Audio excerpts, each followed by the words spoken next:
ఏ issue అయితే Balakrishna building నుంచి అప్పుడు జరిగిందో ప్రభాస్కు నాకు సంబంధం ఉంది అని, అదే ఇష్యూని గత 5 సంవత్సరాలలో మీ సైతాన్ సైన్యం మీ సోషల్ మీడియాలో మీరు వాడుకోలేదా? నేను ఏ రోజైతే కేసు పెట్టానో,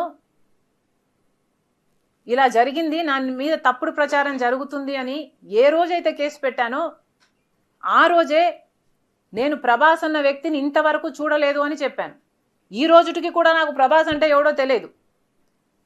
ఈ రోజుటికి కూడా చెప్తున్నా, ఆ రోజు ప్రమాణం చేశాను నా బిడ్డల మీద నాకు సంబంధం లేదు ఆయనతో అని. ఈ రోజు మళ్ళీ చేయడానికి కూడా చెప్తున్నా నాకు సంబంధం లేదు ఆయనతో. నా బిడ్డల మీద ప్రమాణం చేసి చెప్తున్నా. జగన్మోహన్ రెడ్డి గారికి ఇవన్నీ తెలిసి కూడా